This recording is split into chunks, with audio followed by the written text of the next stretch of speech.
Alright, we're on to probability tables now, our last topic, and I'm on page 63 at the moment. So what we're doing is we're looking at this particular example here, and it's looking at the number of girls and boys from years 12 and 13 who are going to the school ball.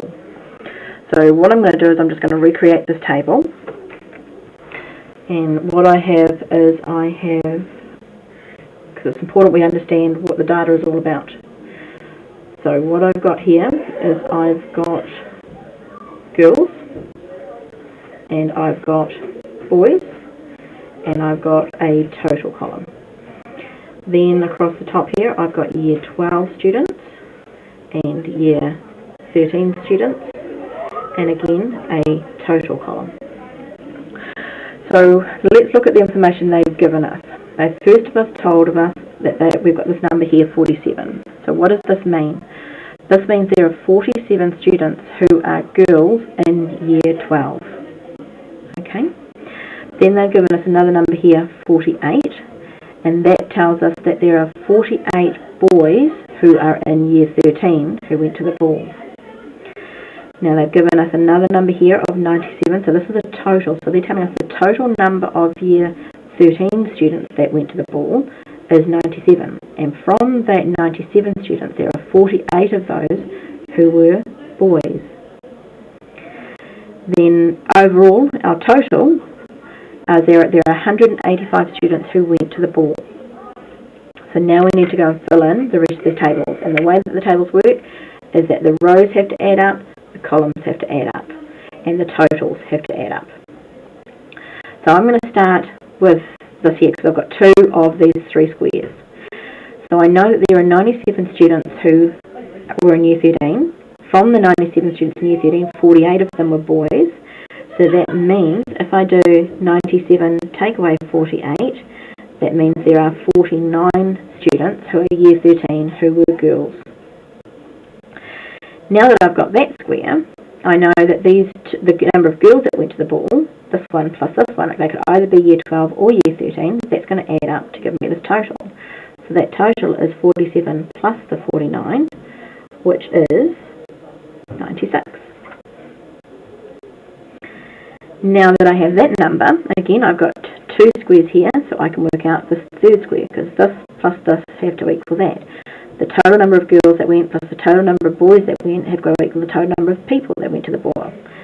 So 185 people went to the ball, 96 of them were girls, that leaves 89 of them in total being boys. Okay, now I can't work these ones out using this piece of information yet because there are two boxes in that column that are empty. But I've got a row here with two bits of information and a third that's empty, and same here I've got two and a third that's empty. So I can use the rows now to work these out. So I know that the total number of year 12 students plus the total number of year 13 students has to add up to 185 students. So if I did 185 students take away the 97 I know are in year 13, that will tell me that there are 88 students in total that are from year 12. If I look at this row here, this tells me that there are 89 boys in total that went to the ball. 48 of the boys that went to the ball are from year 13. So then I can use that to work backwards and figure out how many of them were year 12. So there are 89 in total. Take away the 48 that were in year 13. That leaves us with 41 boys who are in year 12. So that's our first step, is to fill in the table. They'll always start and give you some of the table, and you've got to figure out the rest of it. Okay, then we're going to look at the actual question. And the question that they've asked us is they've said, calculate the percentage of those attending who are year 13 girls. Okay, that's what they want us to find. So what I can do then is say percentage of those attending. So that's an important thing I missed out actually.